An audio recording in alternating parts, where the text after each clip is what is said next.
Morning, guys.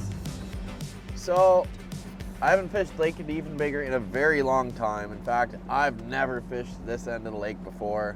My guide, Cody, he lives out here, so he's no stranger to it, but he's not helping me out. We're gonna fish today just like I'm fishing new waters, and I'm gonna show you guys basically what I do when I'm encountering a new situation, fishing a new lake.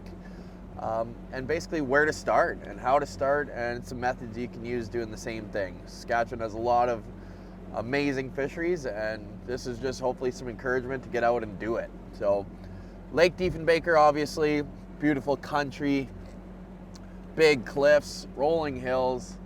So basically I'm looking for some structure. First thing I'm gonna do, we're out on the main lake. We're looking for some nice structure, some break lines, and visually, you know, a good reference point, a good way to start is always tracking the shoreline. You can see here we got a big point, so it comes out a little bit. Looking back into the bay, there's likely going to be a nice flat in there that we could go and fish, or bottom mounts. And then looking at the steep cliffs, we know there's probably a sharper break line over there. So these are just quick visuals I can do to kind of go and pinpoint an area and start mapping on, and just, you know, a baseline to use to start marking fish. So we're gonna rip around here a little bit.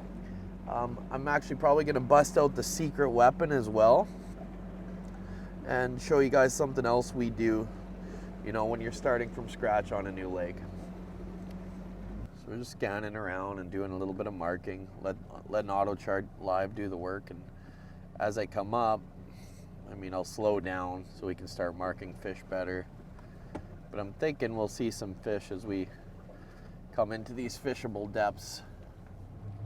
Wow, does that come up quick? And as we thought, it does look like there is going to be a bit of a point here. So we're going to go and wrap around this thing and see if we can't map it out a little bit. Ooh. Lots of fish in this lake. The boys. The boys. Got him. Nice one. Nice work, Layne. Atta boy. Look how clear that water is. What a beautiful fish. What a beautiful day. Andy.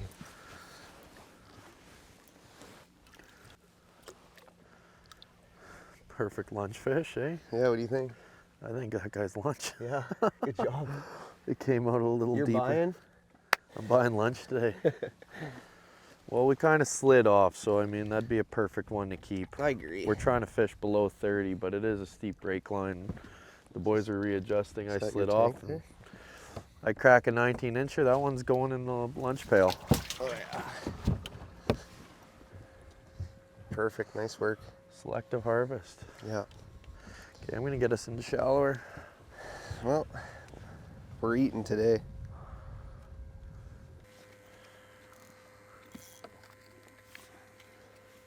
I got a fish on already. Jesus. I'm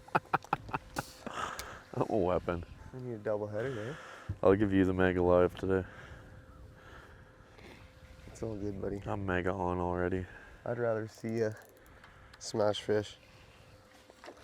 Well, we got lunch out of the way in about 3 minutes. Holy, they're just stacked down there on the live. What's it, buddy? Oh, it's just an absolute shark tank down there.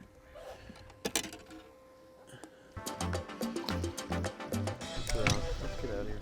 Yeah.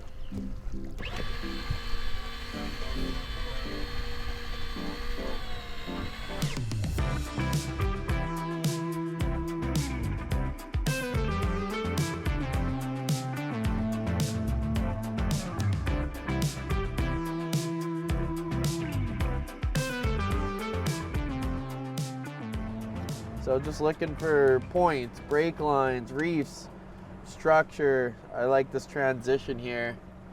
And yeah, it looks pretty fishy.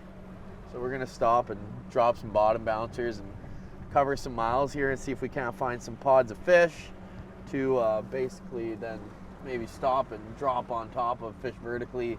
Use the Mega Live, that thing's a weapon. Cody's a weapon. So big guns are coming out. Uncle Layne is fishy. Look at these holes. Cool. That's neat. So we're running down the shoreline looking for spots. Obviously, naturally, the weapon of choice is side imaging. So new lake, new structure. Super cool. Look at all these little holes and divots. Could be fish hiding in any one of these. So we're just looking for a baseline to start where we're gonna start pulling our blades. We're gonna run around. Here we go, fish, fish. So this is looking good. We know they're out a little bit deeper because they're to our left-hand side. So I'm gonna adjust, see if we can get on top of the marks, and then we're gonna start fishing. Seems like the fish are hanging out in that 25 to 30 range today. There's definitely some around. Ooh, hello. Too deep, but that's a nice one. I think off the hop today, we're gonna start by pulling some blades. That'll just effectively allow us to cover some ground, cover a lot of ground, and try and hone in on pods of fish. Once we find a pod of fish, we'll probably drop down and then, you know, target them with jigs, the Mega Live, etc., etc. We definitely got some fish here, so I think this is a good place to start. Oh boy, later. Bringing home the bacon today, Codes. Yeah, you are. The bottom bouncer's going just to try and locate some lunch and end up leaning into a big one right off the hop. I don't think we can eat this one, Codes. There we go. Nice walleye. That's a nice fish. There you go. Oh no. I missed the opportunity there, boys. That's a blooper right there. Snagged up. It's not that big. No, that's a scrapper. Oh yeah. Got a good fight in her. Yeah. Nice. Well, he's not bad. Pass me the pliers. Yep.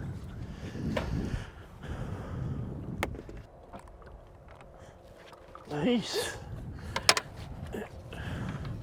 Not a bad start. Yeah, beautiful fish. Absolutely. The bouncer. That one's a little too big for dinner. Nice. Good job. Okay, well, I guess definitely some fish here. Yeah.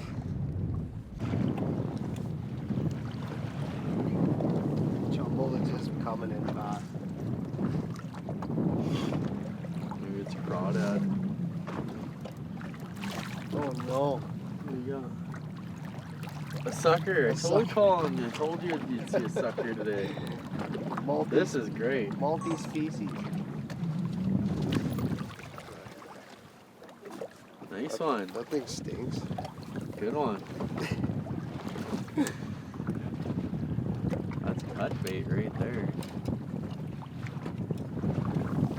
Ooh, those lips. See ya. I'm on the board with the sucker. That's -3.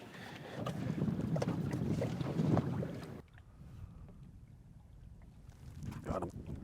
There we go. That didn't take long. These bottom bouncers work great. Trying to cover some ground and locate fish. Oh, here he comes. Nice work. Just taking her slow. Nice little walleye. Gonna fling her. There you go.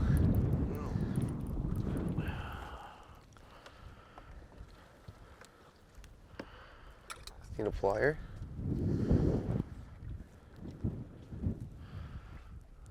Nope. Let that one get a little bit bigger. See if we can't get a few for lunch.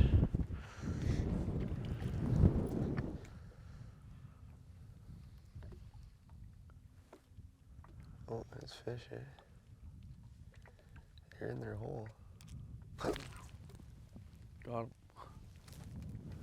Missed him. I got launched hard. I know, I watched it.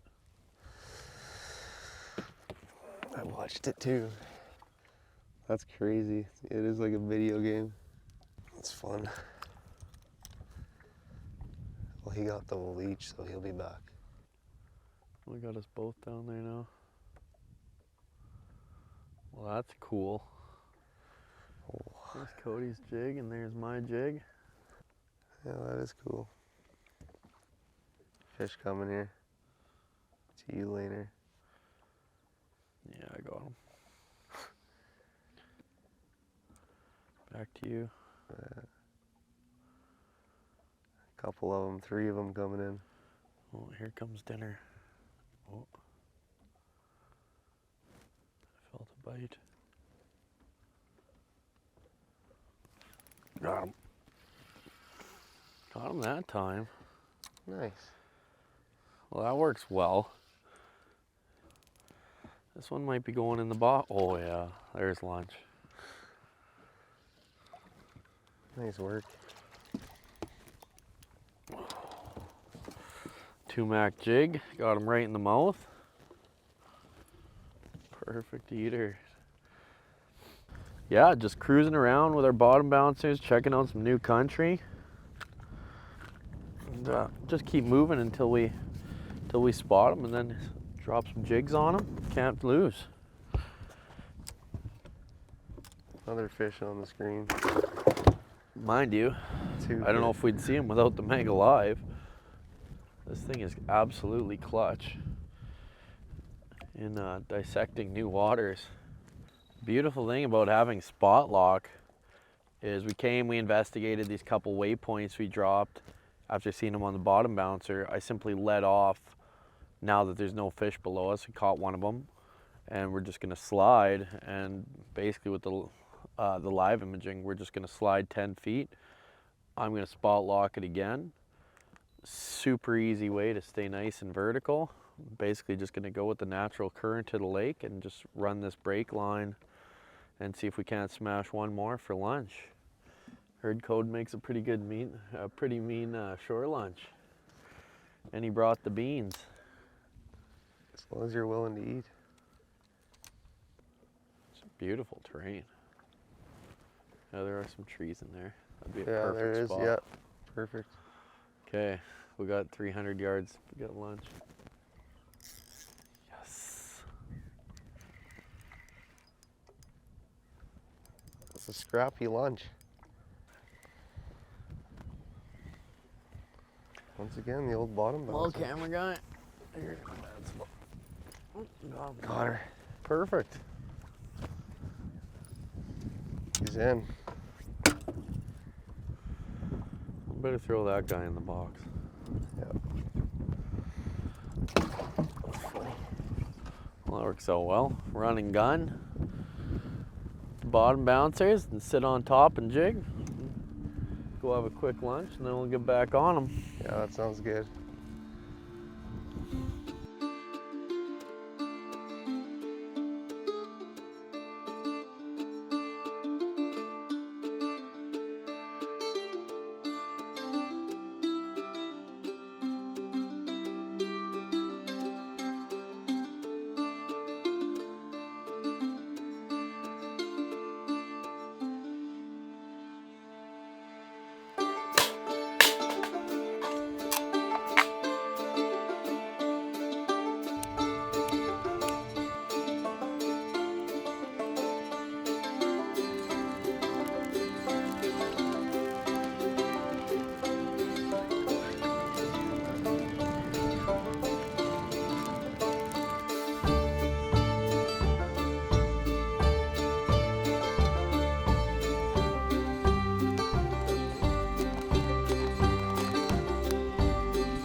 Okay, so this is kind of a tough one for me.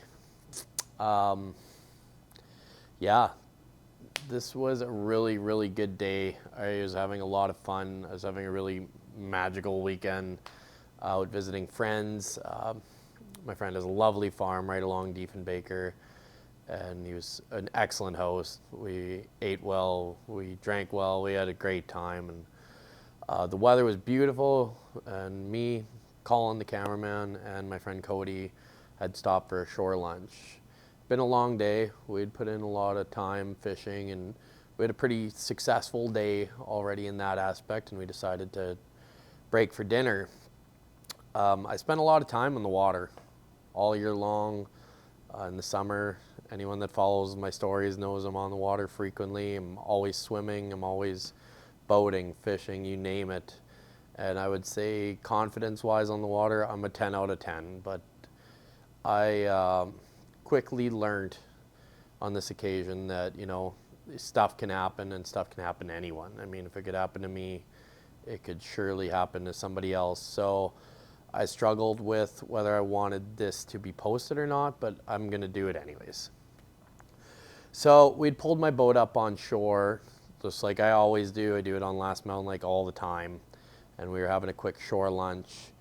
I don't know if it was the wind. I don't know if it was the current. I'm not sure. I should have had the boat anchored. I did not. I had the motors spiked into the sand 95% of the time where I'm from. That is more than sufficient to keep the boat in place.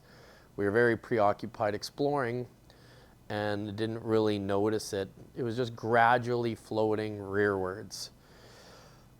When I caught it, I didn't think anything of it. I did not hesitate for 1 second to run after that boat, and just instinctively run after it. We need the boat, and I did. And I kind of didn't realize how shallow it was, and I started chugging along, and I was losing momentum on it. And then I got to waist deep water and then chest deep water, and the boat was blowing further out of reach. And you know, the boys were having a chuckle, like it was all good at the start. And I had to basically break into a swim, and I'm a strong swimmer, and I took off after it. And after a couple minutes of hard swimming, I realized like it just kept getting blown out of my reach. Like it was like a horror movie. I would get close, like within feet, and it would get blown out of my reach again. The wind would carry the boat further, and then finally it caught the waves, and I caught the waves and the current, and I've never encountered that in my life. I hit a point where the guys started yelling, and I won't say panic, because I was aware of what was happening and I was aware of my situation, but I realized turning back was not an option. Like I was already gassed at this point, and there was no way I was fighting the current and the waves back to shore. And it was literally do or die at this point. And I realized that, and I tried to remain calm, but there's no remaining calm. People think, okay, you just lay on your back, you just float. That's not an option when you're out of breath and gasping to breathe. So I made a power move, and I tried to all my best to swim after it again, and I just could not catch it. It was literally a nightmare, and probably the most terrifying situation I've ever been in my entire life. So before quitting, before panicking, I decided to flip onto my back and then just to rest my arms, and I kicked that way, and I was able to backstroke actually at a really good pace, and I put quite a bit of space between. When I flipped around, I seen, okay, maybe we actually can do this, and I'm well into the middle of the lake now. We're at quite a distance out. And I tried again, and I got pretty darn close, and I spun around and tried to grab it, and it got blown away again. And at that point, I knew I had one last chance, and I gave it all I could, and I'm not even kidding when I say I just reached that boat with 2 fingers, and I clutched onto that motor.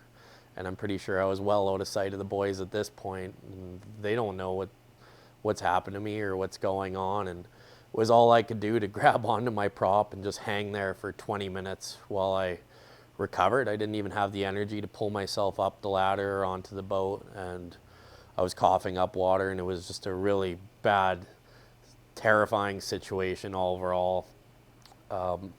Somebody was definitely looking out for me that day. Somebody was definitely looking out for me that day. Things I would do different next time. I mean, first and foremost, yeah, secure the boat, anchor the boat. That's a no-brainer going forward. This lake was clearly bigger than what I'm used to and a little bit nastier than I'm used to. Second of all, you know, let it go. Like, objects can be replaced, lives cannot. And yeah, I just remember thinking about my mom and my family, and wasn't a good thought, and not a way I wanted to go. And giving up and quitting just wasn't an option. It wasn't in the cards. Yeah, moving forward, I think I definitely learned a lesson that day. I was humbled greatly, and I just got complacent. You know, you get too comfortable on the water. I never thought twice to run after that thing and swim after that thing. And yeah, this is just a warning. It can happen to anyone. I feel like I almost lost my life that day, and I would say that was one of my scariest moments I've ever had. And I don't want to see anyone else fall into the same position. So please be safe out there. You know, bring some life jackets, anchor your boat, take every possible precaution. Make sure your phone is not in the boat when it's floating away. Take all the precautions, because you never know, and everyone's family wants to see them make it home. So yeah, blessed, happy to be here, and happy to keep making videos for you guys. If you made it this far, please like and subscribe to the channel if you haven't already. We got lots of cool stuff coming down the pipe, and we'll see you again soon.